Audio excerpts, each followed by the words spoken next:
G'day fellas, and welcome to an FFA guide. This is part of a series where we're going to be taking a look at every single civ in FFA and giving them a little bit of an intro as to how you want to try and play them and what you can best do to improve your chances of success when it comes to the Octagon. So, starting off, we're going to take a look at the Holy Roman Empire, arguably the best FFA civ that there is. But it can be very difficult and tricky to master this civilization. Now, we've recently come into a bit of luck in that we've played against somebody who was very good with the Holy Roman Empire, and we've improved upon, or not improved, but we've taken what he's done, and we've looked to help use that. So, what we're doing when we're starting off playing the Holy Roman Empire is we are looking for gold and we're looking for deer. And ideally, we want them, that wasn't intentional, we want them on top of each other. We want them to be right next to each other. So what I'm going to do is whenever I see a gold mine like this, or a gold mine like this, or a gold mine like this, what you're going to do is you're going to send the villager around that gold mine because you're looking for deer. And you don't want to just walk past it because there might be a deer pack right here. So that's what we're going to be doing. You can see that we're scouting around it, just making sure there's no deer, no boar. We can always substitute a deer for a boar. It can be a little bit harder and a bit more of an advanced technique. And at the same time, we're moving towards the middle. So we don't want to go for berries. Definitely don't want to do berries. They're way too slow, especially compared to deer, and don't provide anywhere near as much. And now that we've found a deer pack and some gold and a wood line and a big bad boy stone right here, you know what time it is. It is time for us to throw down the town center, and we're going to tell everybody to come straight to the middle. We want to prioritize putting our town center in the middle as the Holy Roman Empire if there's not a lot of other Holy Roman Empire players in the game. And there's a very simple reason for that, and that is because of the Burgrave. It is very, very tempting for a Holy Roman Empire player to just simply say, okay, I'm going to let you collect the relics, and I'm going to take them. But we've got a little trick up our sleeves in the event that that does happen. So we're going to go ahead and speed it up.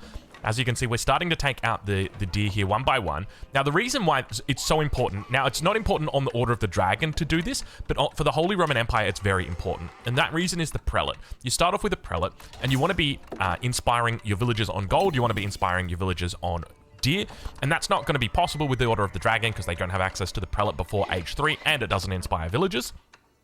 So I think this village is actually gathering food. Don't be doing this. This is a little bit of a mistake from me. Want to be building instead of gathering food. We want everybody building the town center. The sooner it gets up, the sooner we start training villagers, and that is a very good thing. So now that we've aged up, we're going to start off with a scout. You can go into 2 scouts. Definitely a decent opening. I think it will delay you quite a bit, maybe about 25-30 seconds. So I'd argue with more Holy Roman Empire players in the lobby, you probably want to avoid it. But definitely the 1 scout is always welcome. Now, when it comes to luring the boar, it can be a little bit more difficult. It is possible. But normally you want to wait for your scout before it comes through. And I'm not going to cover it in this video, but you can see there's a boar right here. We could probably lure it to about here, so it would mean that we'd need to make a mill, though we could technically just walk it in. But anyway, so we're going to start off with a scout. We're going to move towards the middle. We're going to start looking for sheep. We don't need the sheep because these deer will be enough to get us to castle age. And that's really all we need to get to, because once we get to castle age, then we get the relics, and then we live a good life with lots and lots of relics. But yeah, that's primarily it. We're looking to gather up as many sheep as we can here, because that is going to help us out a huge amount after that castle age transition. Because you will need to make a decision: am I going to go straight to straight to Imperial, or am I going to stay in castle for a little bit? And I definitely think moving towards Imperial is the right play. I used to be a big believer in the Elsbach Palace, but recently, after coming up against Orange, I can't remember what his name was, but he was very, very good. He was like 1v3ing for like 30 minutes in a game I played. He has changed my mind. He said he's very much changed my mind, and now I'm a big believer in the Palace of Swabia. So now let's talk a little bit about moving towards age up. We need to start thinking about where we're going to be placing down our Archon. Ideally, we want it in a position that's going to hit stone, that's going to hit gold, and that's going to hit wood. Like, I mean, the same general principle applies in 1v1. The only difference I would say is this. Don't be afraid to go for a slow age up. So it's quite common that I will just put 1 villager on the Archon, just because that's all I need, right? Because I'm going to be gathering up the resources that I need to go castle age, and that's the main thing. And as long as I've got my prelate that's doing the inspiration, so you can see prelate's going to be inspiring our villagers right here on food and on gold. And if I'm going to put my Archon over here, which I am, because it's going to hit double stone, it's going to hit all of these trees, it'll hit berries, and the second set of berries over here, I don't need to get this up super duper fast. So 3 villagers on the age up is absolutely fine. To be honest, one villager on the age up is technically fine here. So now we could also talk a little bit about base building. more applicable to the middle of the map than it is to the edge of the map, which is where the Holy Roman Empire normally plays. We want to try and keep everything as close as possible. We want to try and keep everything square. So you can see here, I've got 2 tiles of difference or distance between the town center and the Archon. It's offset by 2 tiles. When I put down the lumber camp, I'm making sure that it is square here with the town center. The house is behind the goal. That's very intentional because we want to leave space for our landmarks. We want to keep them all close because we're going to be building a keep. We're going to be getting that keep up very, very quickly. And that's going to deter anybody from attacking us. And that's really important. So we're going to speed it up here, move ahead, because this is a pretty simple stage of the game. One of the other things that you'll notice that we're doing is we're gathering up quite a little bit of extra gold here. And there's a reason for that. That is because we want to have more than one prelate. Often you'll see players just get one prelate out. We might even, let's mute the game right here. Actually, we don't need to mute it. We can just turn it down, Drongo. There we go, 62%. That's a decent amount. So often you'll see players just go for the one prelate. By the way, we did go into a second scout here just because we want to try and get, I wasn't really happy with how many relics I'd discovered, and I said, you know what, I kind of want to find all of the relics. I want to deny them from my opponent, and naturally, you know, the more relics you have, the better it's going to be. So we're going to look to get additional prelates out in the feudal age, and this is intentional, even though it might seem a bit weird because you've got the Archon Chapel, and that's going to be inspiring up all of these villages here in the AoE. We're basically front-loading these prelates, so you can also put this prelate over here just so it hits the villages on gold, though technically they should all pass through this, because even though the gold line here, it's technically like out a little bit further. So anyway, and so the idea is simple. We want to get prelates out so that we can buffer picking up relics. So it means that right here, as an example, where the other Holy Roman Empire player has put down his Archon, there's a relic, and we want to go grab that relic. And the trouble is, if we want to also grab this relic, and we also want to grab this relic, and we want to make sure that he doesn't get them, we need to make sure that we've got prelates out there in position. So that's what we're going to do here. So don't be afraid to go up to 2, even 3 prelates in the feudal age, just knowing that you're going to be utilizing them once you've aged up into the castle age. So now that we've got our second scout out, we're following the general principle of a couple of relics in the middle on FFA maps, and a lot of relics on the edge of the map. So that's what we're going to be looking for. Let's take a quick look, though, and see where the relics are. By the way, have a look at this. We're playing on Mega Random. People have got their own personal ponds. Nothing better than a personal pond, though nobody found this one out here or this one up here, though this one's going to be a little bit harder to find. And I guess we can also just take a look at spawns at the moment as well. So you can see pinks down here, green. So we're smack bang in the middle, right? Like we're in between red, pink, and green. We're not going to have a good time. That is for sure. And then we've got people out on the edge. So when it comes to relics and where the relics spawn, so it looks like 1, 2, 3, 4, 5, 6 in the center, a 7th relic down here, an 8th relic over here. So it looks like 8 relics in total. That's a good spawn, right? If you can get 8 relics on a map, that's a good time for the Holy Roman Empire, because often it won't spawn. Sometimes you get 5 relics, sometimes you get 6 relics. So 8 is a decent number. That's about mid-range. So we're going to speed it up a little bit here because we're looking forward towards that castle age, and we're keeping an eye out on the enemy Holy Roman Empire player. The one thing to note is that we want to try and deny the relics that are closest to him because he's probably going to be thinking about picking those up first. So that's really, really key. We're getting a little bit of pressure here from red. He's gone and put down an outpost here. He's getting arrow slits on it, which will be a little bit annoying. It's not going to quite deny our gold, but it's definitely going to be annoying and something that's going to be shooting at our prelates as we look to try and pick up the relics across the map. So now that we're about to age up, one of the things that I'm going to do is a force drop-off, and this is going to ensure that I've got the resources to age up. So we're going to make sure that we've got the resources to drop off, and we're going to put our regnates down. We're going to try and keep our regnates relatively close to everything else, but we also want to make sure that we've got that room for a keep. And so that's what we're doing here. We're now going to start moving out those prelates. We're going to move them out one by one, and we're also going to ignore the fact that the Archon gives that 40% bonus, because at the end of the day, you can have the 40% bonus for a minute or 2 minutes, and that's good, or you can have a relic for the entire game, and that's great. So that's what we're looking to do. We're going to move these prelates out immediately, and we're going to look to pick up the relics that are furthest away from us. So this relic here, if he tried to take this relic, we would just put all the vills in the town center, and we would kill the prelate, and then we'd probably just train a prelate from our regnates and just pick it up. It'd be very, very simple for us to do. Now, there's a chance that he could actually steal it. Maybe he brings a second prelate, or maybe he tanks with a knight. There's lots of options for him, but we're just mainly focused on picking up the relics that are furthest away. So the age up comes through, 9 minutes and 25. It's a pretty late age up, to be honest.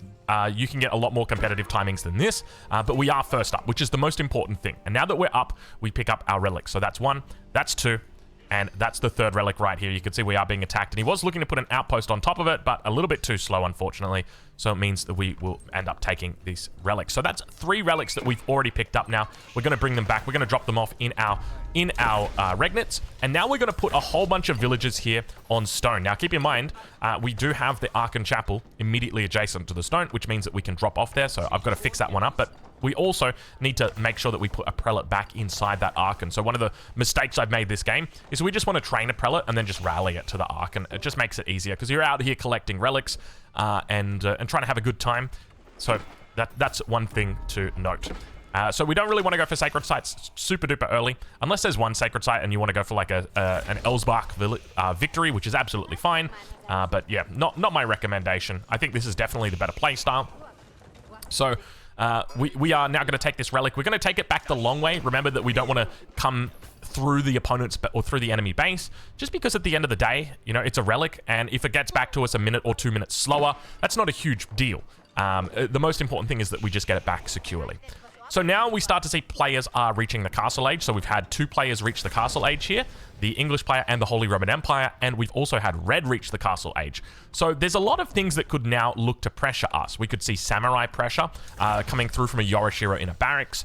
We could see Burgrave pressure coming through from the Holy Roman Empire player. So naturally, the first thing we're going to do is look to put down this keep. Now that we've allocated a lot of villages over onto stone, we've gathered up enough stone. The next thing after we get that keep is we want to, and it's really important, we want to look for boiling oil. We need to get boiling oil because that's what's going to allow us to survive things like a Burgrave. Now, this is still pretty early in the game, but we are slowly picking up relics. We're up to 1, 2, 3, 4, 5 relics. 6 relics at the top of the map. 6 relics is a game-winning amount of relics. I could win off 6 relics even with 200 pop, I reckon. As long as I'm not against like someone that's 350 pop, maybe even 300, it might be tough, but you could definitely fight down pop with 6 relics. So this is an amazing amount of relics. At the moment, we're on 640 gold a minute, but that's going to quickly skyrocket. So I'm just going to speed it up a little bit, and I'm going to show you why this keep is so important in the games that you play. You could just go straight to Palace of Swabia and just start printing out villages. The trouble is, if you do that, you're going to be eliminated. You're going to be a target, you're going to be focused because you're in the middle of the map here, and you're just asking for it. When you go for a spawn like this in the middle of the map, you're just going to be asking for it. So now we're securing up the relics, and there you go. A whole bunch of men-at-arms come through into our base. So Pink did indeed go Burgrave. 26 men-at-arms in the base. But naturally, he walks away from us when he sees the keep. He sees the relic inside. He knows that there's emergency repairs here. It's not going to be a good time for him. And we managed to survive because of this keep. We could have been Imperial right now. We could have been printing villages, and we could have died. But instead, we survived because we had this keep, and that's why it's so important. So now that I've shown you sort of the ins and outs of a central spawn like this, let's talk a little bit more about an outer spawn. This next game is going to be a game that we play up against VNS Cool. If you're not familiar with VNS Cool, go take a look at the very top of the... There he is, VNS Cool. Go take a look at the very top of the FFA ladder. He is right there, dude. He is rank number, I think, 2 or rank number 3. He is a very good player, plays Holy Roman Empire every single game. And of course, we're here on the Holy Roman Empire. We're also with another 2 Holy Roman Empire players and an Order of the Dragon. So this half the lobby is basically looking for relics right now. And that is a scary thought. So what is our focus in a game like this? Do we go for... Now, keep in mind, it is mega random. Do we go for water? Do we look to try and get some units out on the map? No. The same rules apply. One of the key things that I like to do in when I'm playing as the Holy Roman Empire, when there's lots of them, is I try and go on the edge of the map. That's essentially it. So same rules apply. Where we spot a gold mine, we'll look to try and spot out what's around it. By the same token, if you see deer, then you should start looking for a gold vein, and that's exactly what's going to happen up here. I say, okay, well, hold on, here's a gold vein. Deer's pretty close together. If we could somehow put the TC maybe here and then get some prelates together, then it could be decent. So we're naturally going to move everybody over in that direction. And we will spot out that it is going to be a water map. So do we go for water? No, we do not go for water. The reason why is because even though water is good, water is great, and we should love water, it will actually delay us from aging up. And we want to get the fastest age up in as possible. We want to make sure that we pick up the relics before everybody else does. And it doesn't so much matter that you secure the relics. The most important thing is that you get the relics in your possession. Once they're in your possession, you're going to be absolutely fine. So As you can see, another beautiful spawn here for us, where we've got deer, where we've got gold. Now, one thing to note is when you don't get a beautiful spawn, and I've seen this before. I actually watched a game that Demu was playing, Liquid Demu, and there was another Holy Roman Empire player in that game, and at about 2 minutes into the game, he just quit. He typed in the chat, bad spawn, quit, and that was it. And I went in and I had a look at the replay, and basically, he was doing what we do, or what I encourage people to do. Look for gold and look for deer together. He couldn't find any. And so what he did, he just left. Because he didn't want to play the game knowing that he would be at a significant disadvantage. When you start off with a spawn like this is the best opportunity for you to win a game. So that's exactly why we look to try and take advantage of a spawn like this. And I'm not gonna tell you to go ahead and leave games where you don't get a good spawn, because I don't think that's the right advice. But for more competitive players, it doesn't surprise me that they are doing it. So you might have seen we have a pretty decent spawn over here. We got a lot of gold, we got a lot of stone, we got a lot of deer. We're living a good life. And most importantly, we're on the edge of the map, which is safe. It means that one of the things to note, okay, let's say that we go middle of the map, okay? Let's say we take Orange's position here on the Holy Roman Empire, which is a beautiful position. He's got gold, he's got shorefish. This is a lovely little spot he's got. He's up against the trees as well. The problem is, if one person says, hey, Orange has got all the relics. By the way, have a look at this. We've got everybody spawning up here except for red. Everybody is north of the equator when we do it like this. Actually, no, everyone is just north of the equator. Everyone's north of the river, though, except for red. And that's just how the map spawns sometimes. You can see VNS Cool's having a fun time already in this game. He's been tower rushed by Yellow, which is so nice. You know, thank you very much, Yellow, for contributing. And I love this dude. He's just got the scout inside, and this completely nullifies his gold early on. I don't even know what happens to VNS Cool. That's kind of wild, though.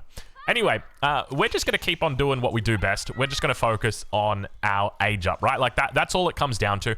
And the next thing that we're doing is we're looking for relics. This is especially important when there's a lot of Holy Roman Empire or Order of the Dragon players in the game. You want to go double scout. Definitely double scout. It is going to delay your age up, but you are going to know where the relics are. So as an example, let's take a look at VNS Cool. He's gone for a single scout. He's gone for a fishing boom.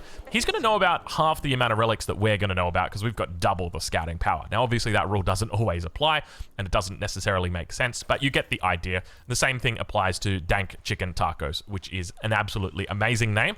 And now that I think about it, chicken tacos, I don't think I've ever had it. I'm pretty sure I almost always just do beef. My wife makes these tacos. They're called Big Mac tacos, and whew, mate, I tell you what, I don't need anything more in life. Maybe a little less salt, though. I will say that much. There's a lot of salt in those. So we'll go put our Archon down. For me, the main thing that I want to do is make sure I'm empowering lots of resources, because I'm going to get good value for this Archon over the entirety of the game. I could have placed it up here next to the gold on the wood line as well, but in FFAs, I don't think wood is as important as it is in 1v1, because in 1v1, you kind of want to get that farming economy up very, very quickly, whereas in FFAs, you can get away with going out on the deer quite happily, and you're not going to get harassed. So at this stage, I'm pretty happy with this, but let's focus a little bit more on those relics. So we're looking for relics. At the moment, we've found 2. So if we take a look here, we've got 1 relic here under our town center, which is amazing, and a 2nd relic, which is really close. So even if we only got 2 relics, in a game where there's 4 Holy Roman Empire, I would be very happy with that. I mean, I wouldn't be very happy with that. I'd be okay with that. I would understand. But ideally, what we want to do is we want to get more prelates out, because there's lots of relics down here in the middle, which is understandable. So in total, there's 1, 2, 3, 4, 5, 6, 7, 8 relics on this map. So once again, 8 relics, so another mid-range spawn. But what we do is we spot out that there's... I see 3 of the relics. I don't see the 4th one. I only saw the 3. If I'd seen 4, I would have sent a 4th prelate, definitely. But what we're going to do is we're going to prepare for that in advance. We're going to know, okay, I need to get to those relics. It's really, really important that we get to those relics. So you can see 1 vil on the age up, and we're just focusing on gathering our resources to age up. We've seen those 3 relics down here, and we're formulating in our head a plan to get these relics. It's really important. Now, one thing to note is we're only using the starting resources from the deer pack, and we're still going to be able to age up off that. That's another very key or very, very important factor, and that's why deer is better than boar, in my opinion. Even though boar is good, you will need extra fish. And have a look at this. We're still in the Dark Age. We're about to age up, but we're sending out these prelates early. And the reason why is because these relics are so far away from us, we are going to have to send out a little bit of a mission to get on out there. Another good thing about going for a late age up like this and kind of just getting yourself into Castle Age is often when people are aging up, I'm very much paying attention to like who's the fastest to age up. And you know, if I see a Holy Roman Empire player who's aged up like a minute before me, I'm like, oh god, okay, that's not good. He's going to destroy us. But you can see we immediately drop down the Regnates, and we bring in a lot of vills here. We've only got a handful of villagers that are going to be on gold, and we're going to make sure that we just chuck a couple of villas here on food as well, just to make sure that we've got the ability to get out some villagers in the transition period. We continue marching all of our prelates down towards these relics. Now, one other thing to note is these games weren't actually... I didn't record these games. I was just having fun, which it's kind of funny, right? Like I feel like when I'm working, I play a lot worse than when I'm just having fun. And I maybe working isn't the right word for it, but whenever I'm recording, I always feel like I'm playing worse. So here we are very, very fortunate. So you could see that VNS Cool was actually trying to wall the relics, wall out the relics, because he knew. So we managed to make it. We squeezed over the line just seconds. Like, look at that. Just seconds before that one came up, we get over.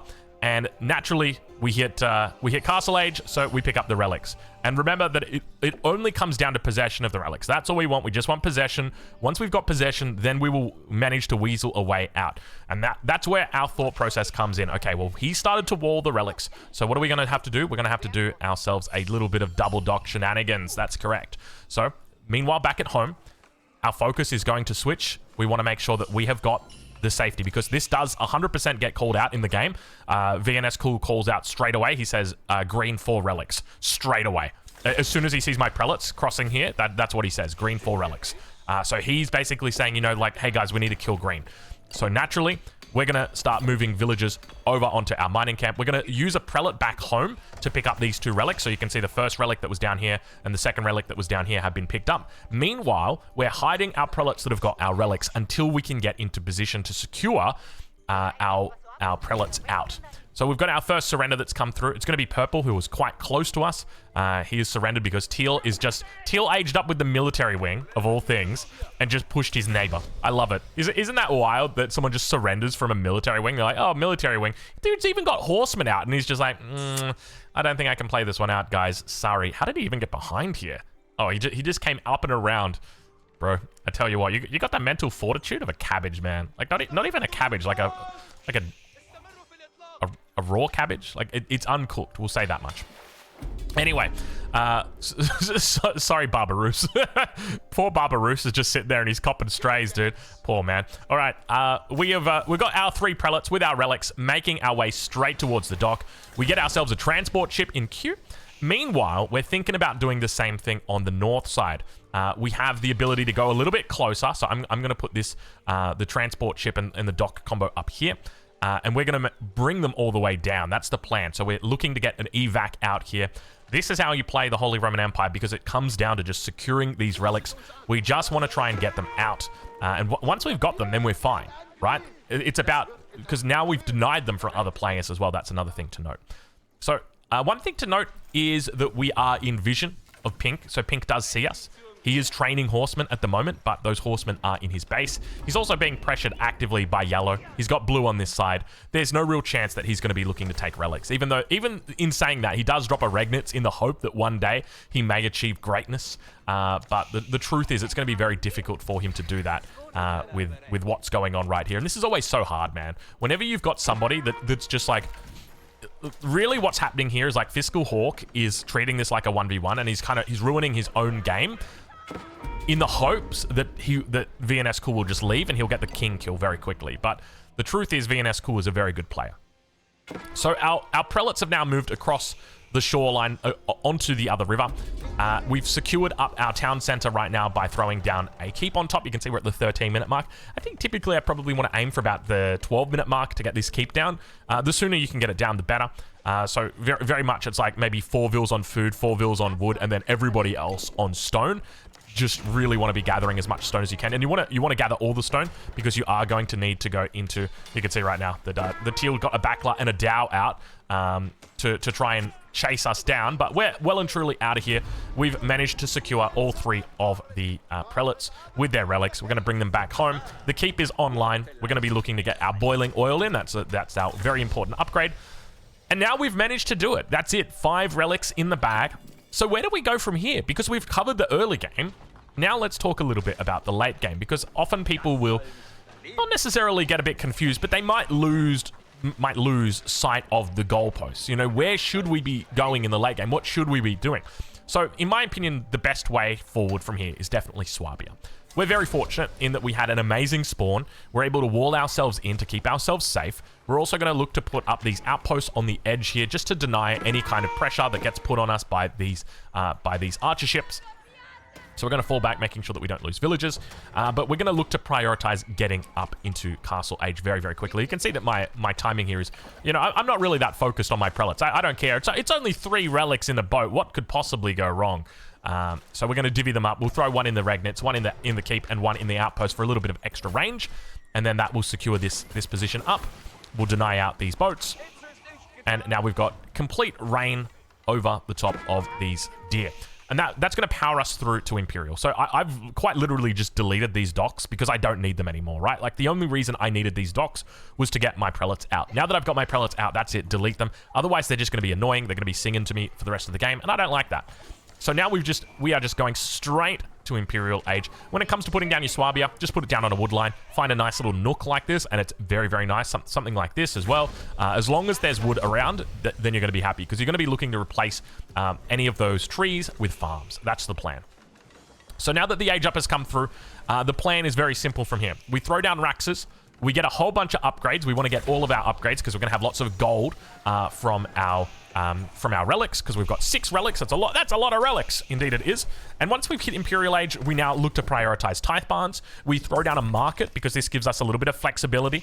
It means that we can purchase wood. It means that we can purchase stone so that we can pick up our boiling oil upgrade if we need to. And it just gives us that economic flexibility. Other civs, you don't need it as much, but the Holy Roman Empire, you definitely do, because often you'll find yourself sitting on 2k gold, 3k gold. It's like, what am I going to do with all this gold? Now that you've hit Imperial Age, Swabia, rally it onto some trees, and just queue up like 20 vills. Literally, just max that bad boy out. Main town center, you can also make villages from it. In 1v1, you typically don't, but in FFA, I think you can get away with it. So we're going to scout out where the opponents are.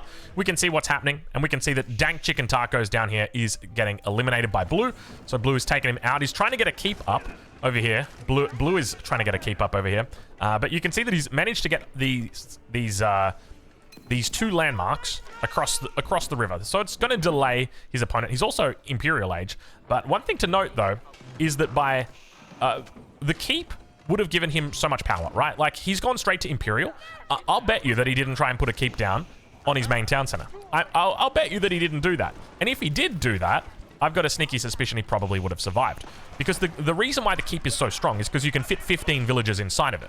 And if the opponent tries to siege it down, not only do you have emergency repairs, but you've now got 15 villagers that immediately come out, siege the ram, and jump back inside. And because you've got emergency repairs, you now buy yourself a lot more time with that keep. So that's part of the reason why it's so powerful. Now, granted, you wouldn't have had a good game, but I can tell you what, you wouldn't have died. Not in the same way that you've died right now. Because, unfortunately for Dank Chicken Tacos, the tacos are not going to have chicken, nor are they going to be dank today. Alright, so we're now just going to spam out Raxus. We're going to build heaps and heaps of Raxus here. We're not really caring about building them within the influence of the Ark. And remember, this isn't 1v1. This is FFA. We can always delete these Raxes later. Yeah, I'm not too fussed about like, oh, you build a Rax within the radius of the Ark, and it's like, bro, I don't really have space here, so don't worry. If you do have space, then definitely, please don't build in the radius of the Archon. But yeah, so now that we've gotten all of our Raxes up, we're going to start producing Men-at-Arms. Men-at-Arms, lots and lots of Men-at-Arms. And we're also going to start mixing in Lunch Connector as well, whenever you've got the gold spare. So you can see at the moment, I've got the gold spare. And I'm thinking to myself, okay, so my plan this game is simple, right? I know VNS Cool is a good player. I want to take him out. That's my plan. So even though I've got all these Men-at-Arms, in my head, I'm like, okay, I'm going to run up here. I'm just going to come around here, and then I'm just going to go and attack him. That's it. Right? Keep it nice and simple. Take him out. He's my biggest threat. Even though I've got this guy close to me, even though I've got Teal attacking me, this is still my focus. I need to take this guy out because he knows how to win. He's very good at the game. And he will find a way. He will find his win condition. And so we want to make sure that we stop him from doing that. So unfortunately, we do get attacked by Teal. Teal's pretty far away from us. He's already taken out one player this game. And now he's looking to take out a second one. The other thing to note is he's also pretty good. He's top 50. So he definitely knows what he is doing as well. So we've thrown up a keep on the outside here. This is very intentional. As soon as I saw his villagers here, I said, okay, to me, that indicates that he's comfortable taking this. He's probably comfortable bringing his army up here and saying g'day to me. And that's something that I want to avoid. So now what we're doing, we're throwing the keep down, looking to try and keep ourselves a bit defensive. We really want to prioritize getting stone with the Holy Roman Empire because our keeps are so much better than everybody else. Now, I probably should have put my relic inside the keep, but it was a bit of a mistake for me. So now we're going to look to defend. He's got quite an army here, but remember that we've got elite men-at-arms. I'm going to go ahead and just mute the game just while the fight is happening because it can be quite loud. So remember that our talk from before, we've got emergency repairs. We want to try and get vills through, but the problem is our army is kind of blocking this, so we're going to put a gate down at the back, and that's going to allow us to bring vills through. We've also got emergency repairs. We want to use emergency repairs. It depends, realistically, but normally at about half health is when you want to do it. That way you can get maximum value out of it and allow yourself not to miss out on any of that healing that comes through, because as you can see, the keep is, even though we're getting attacked by 4 rams, we are actually healing through this damage. We've also got the vills here that are going to be helping out with the repair. Now, because we've got our elite upgrades through, this attack, unfortunately, is going to fall flat on its face. And then we can always turn around and look to go and hit Teal after that. But the transition is now well and truly through. We're going to speed it up a little bit here. We can probably unmute the game now that we have managed to take out the majority of the threat. And we're not going to heal up this keep. We're just going to use emergency repairs on it. Because that's going to give us basically free stone when you think about it, right? Like you can repair this keep with stone in a battle, but when you're just chilling like this, you don't want to be repairing it. You just want to be using emergency repairs instead because that doesn't cost you anything. It's absolutely free. So we look to pick up our upgrades. We've already got emergency. We've already got elite army tactics. We're now also dropping double blacksmith just to pick up the upgrades for our men-at-arms, for our Landsknecht. And now we move into our late game composition, which is infantry together with siege. That's it. No cavalry, no archers, nice and easy. I often won't even have to look at my army fighting just because I know that it's going to be fine. Because my infantry just does everything that it needs to do by itself. The siege, I will just shift queue them and we're absolutely fine and dandy. So let's speed up a little bit here. And we'll take a look at what's going on in the base. So still, we're looking to put down more and more siege workshops. So we've got 2 siege workshops down. Realistically, you can never have too many siege workshops. Like, honestly, with this civ, I feel like going up to the 10 siege workshops is absolutely fine. Just because you're going to be making so much siege. I don't think... Yeah, we still haven't emergency repaired this, so a little bit of a mistake here from me. But we're just going to start clearing out Teal. And we're in a really good position this game. Even though we haven't secured an early kill, we're still in a very good position because of the relics that we've got. And if we wanted to, we can always just delete vills to cover us to try and pick up some kills. So we're going to have a fight here. Culverin, focus on the back line. So you can see that our calves are working out down those mangoes. And the men-at-arms are just holding on the front. We're going to continue rallying in more and more units. You can see that we've got our rally points a little bit messed up at the moment. And we do need to be careful about losing our siege. We want to avoid losing our siege as much as we possibly can. So if in the event that you do feel like you're losing a fight, definitely look to try and pull that siege back, sacrifice your men-at-arms, keep them alive. Meanwhile, back in our base, there's been a drop. He's gone for a drop here, and the transport ship got taken out by the keep. We're going to emergency repairs the keep. You can see that we've got the battering rams absolutely taken care of. All of our villagers are just going to start working down the battering rams. And we don't really care about losing the vills here. Obviously, we want to try and preserve them, but we don't really care that much just because we've got Swabia. We lose 10 vills, we replace them instantly. Excuse me. We replace them in 70 seconds. So it's pretty quick. So now that blue has targeted me, very quickly I'm like, okay, well, you know what? His king's right here in Elsbach. There's a part of me that thinks maybe we could just like very, very quickly just move over. And I think he realizes that immediately. You can see him looking to move towards that transport ship. He wants to take it out. So we're going to try and get across here. Find ourselves a nice little spot. The range on this is incredible, though. I didn't realize how long the range is on those gilded crossbows. 6 tiles. So he still managed to take it out, and he actually killed like 15 men-at-arms in the transport ship. So it was well played by him. We're just going to throw down another dock. I could go the long way. I could walk around the long way, but then the risk is that Teal attacks me again, and then I'm stuck out of position. So I say, you know what? We're just going to transport ship across. So we're just going to try and keep it simple. And at the same time, we're going to throw down more walls just to keep ourselves safe from Teal in the event that he does try something. Because we really just want to limit ourselves to one battle at a time. So now we're really building up siege. So mangonels, culverin, and springhoods. Oh, sorry, mangonel, culverin, and bombards. That's what we're looking to build up. So you can see we've got 7 bombards in here. This is a huge amount of bombards. You probably don't need to go more than 7 bombards. In fact, I'd say 6 is objectively the best number to have, because when you've got 7, they form into a second line, whereas 6, they all stay in one line. But yeah, having this amount of siege here, he knows that it's only a matter of time until we start pushing upon him. So naturally, he's going to surrender. And so we managed to get ourselves a nice little kill. So we've got ourselves an extra 50 pop. We're starting to feel good. And I'm thinking to myself, okay, well, let's go and look towards Pink. Fortunately, Pink got taken out. I don't know what happened here, but I'm assuming Yellow managed to kill him somehow. I guess Yellow found himself a fair bit of space back here. A couple of relics. He's living a good life. Now, speaking of relics, there is a relic inside this keep in the middle. And this is something that could have been picked up by the Holy Roman Empire players, but it's important to note that every one of them has been taken out except for us, because we opted for the edge of the map instead of going for the middle. You're going to be very much targeted in the middle of the map, especially if you've got relics and there's lots of Holy Roman Empire players in the lobby. So that's why my recommendation is, if you're playing in a big lobby with lots of Holy Roman Empire players, try and put yourself out on the edge of the map, because you can still pick up those relics. It's just going to be a little bit more of a challenge. All right, so we do now see Teal's going to get taken out here. King's on the ground. He gets eliminated. Now Red's going to be up to 300 population, which is definitely difficult for us to fight against, but it is possible. So we're going to continue moving forward here. We'll take a look at the army composition. We never actually emergency repaired our keep.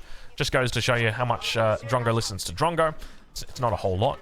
But I guess the point still stands. We've got 3 relics in the Regnants. We probably should have looked to have moved them out into military buildings, but it's also, I guess we're also keeping them safe. So now that there's 2 players left in the game, this is where it can get very, very difficult, because there can be a bit of a standoff. If green attacks red, then yellow can attack green. If green, you know, it's the classic Mexican standoff. It's a 3-way. Now, I don't know if where is the king for Pink? I'm not sure, but I would have thought yellow would have picked it up. Was it maybe blue who took the kill? I mean, he's been in the game for a while. I didn't actually see who killed. Cool. There we go. So this is something that is very favorable for us. One of these right here, a choke point. And why is that? It's favorable for us for a number of reasons. Number one, Lunch Connector. Lunch Connector do AoE damage. That's not only on the unit next to the enemy units, but it's also the units behind that unit that they strike. On top of that, we've also got mangonels. So we want to try and get our enemy into this. You can see this is a pretty big army, 156 units here. He's currently sitting at 275 pop, but he is rallying towards us. So we do need to be very careful. He's got a lot of production as well. I just realized he's stonewalled this off, but he didn't make a gate through there. He's been walking the long way this whole time. Fair enough. Each man to their own. So let's mute it right now, because it is going to get very loud. So Culverin are attacking the enemy siege. Bombards also going to attack the enemy siege. And our mangonels are just going to attack the infantry. We want to fight on the choke point like this, because our mangonels are just going to get so much value into this. Like, we're just getting insane amounts of value here. The mangoes are just firing off into the center. We want to avoid this happening where there's a big front that opens up. We want to try and keep that front as small as possible. And I see that I've made a mistake immediately. To be honest, he makes a mistake here. He should have just pushed straight on us and taken out all of this siege mass, because this is a lot of siege, right? You're talking about maybe 10,000 gold's worth right here. But maybe not 10,000 gold, maybe like 6,000, something like that. It's a lot. But we want to try and keep our fights in these closed areas as much as possible with the Holy Roman Empire, because of Lange Connector and because of mangonels. And take a look at the siege numbers at the moment. 7 bombards, 4 culverin, and 5 mangoes. So we're going to really try and push that mangonel number up. The more mangonels, the better. Mangonels are incredibly strong in FFAs, just because you've got more pop space. More pop space means more units, and more units means more targets for our mangonels. So now, once again, mangonels fighting off or teeing off into the middle. Culverin's going to come forward here. You can see that he's starting to get his springhoods out. He does have his long-range roller shutter triggers now through. So we're going to make sure that we focus down the springhoods first, and then we'll focus down the bombards. But as long as we're maintaining the front, then we're absolutely fine, and it all just comes down to siege. At this point, Yellow's going to realize, hold on a minute, what's going on? Are they fighting over there? You know, maybe I should get a kill. Maybe I shouldn't just let the kill go over to green. And so he's going to look to get involved as well. So he's going to bring his carracks down the water. There were so many Holy Roman Empire players in this game. I was surprised when I realized this guy was English. I was like, oh, he's English. I just thought it would be a Holy Roman Empire player just getting to the end with me. But yeah, they all spawned right next to each other in the middle, which, yeah, it's never really a good recipe for success. So once again, focusing on the siege. We've got the Springalds here at the back. The main focus is just to take them out. But now that with these warships coming through, we need to be very careful because, as you can see, he's looking to come up here and do as much damage as he can to my force. The key here is that he wants to try and take me out so that he can look at potentially taking out Red as well. But unfortunately, we have a lot of reinforcements, so we're going to continue rallying in. One other thing to note is if you take a look at our production, we've got a lot of production. We've got 33 Raxes at the moment, 9 siege workshops. Look at the siege workshops, just producing siege constantly. Raxes, we're not even producing anything right now. We've got enough men-at-arms, though technically we probably should have about 100 men-at-arms in queue at the moment, maybe 88, because that's all we can afford. So we're going to continue pushing forward here. Bombards are going to focus down the where the king is being kept, and everybody else is just going to try and keep the bombards safe. That's going to be really important. So Kolv's going to take out the Springalds, Men-at-Arms going to defend the front, and the Mangonel's going to also defend that front. Meanwhile, we're working on the Shogunate Castle. And once the Shogunate Castle, once we realize that it's starting to get low, that's when we just move the Men-at-Arms straight through. We don't care so much about the siege because we can always replace the siege. The main goal for us is just to take down the king. So the king's going to do a little bit of a runner. Probably should have gone into the storehouse. He's throwing down a castle on this backside, and if that castle did come up, we would have been in a little bit of a tough spot because, as you can see, the cannons do go down, but we eventually do kill the king before the castle gets up, and that gives us now 300 population, and now we can just run over the top of the English player. So same sort of principle, men-at-arms on the front, together mixed with a couple of Landsknechte. You don't need a huge amount of Landsknechte, and you kind of want to balance it. So if early on maybe you've got lots of gold, then definitely build more Landsknechte. But the later that you get in the game, the less you need it, because you just kind of want a front line for your siege. So we're just going to push through, and we're going to look to take out this keep. We'll look to bring a prelate forward and pick up that relic. It's going to be very important for us because obviously we're playing the Holy Roman Empire. He's going to continue trying to push with warships. And this is pretty much it, right? He's now taken 3 sacred sites. Have a look at this. So this is that sacred trap that I talk about quite often, where players will take the sacred sites and they fall into this trap of, I can just defend the sacred sites and then I win. Well, all of his army is down here because he's expecting that's where I'm going to attack. He should have realized, because he lost multiple warships in this area, that actually I'm just going to attack his main base. So that's exactly what we do. We just go straight for the throat. We've got a lot of time left on that sacred timer. He's only just taken it. So we're at like 9 minutes to go right now. And I'm like, you know what? I think 9 minutes is more than enough time to kill you. So that's what we do.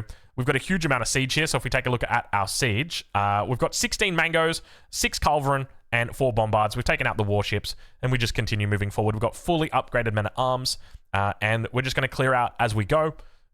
Because we've got those Bombards, we can easily go through the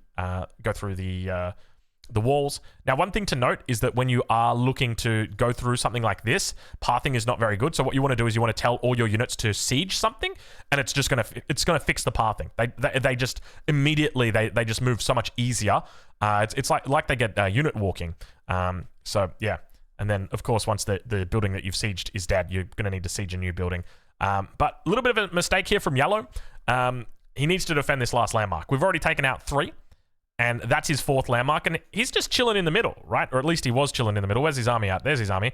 He's just chilling in his base.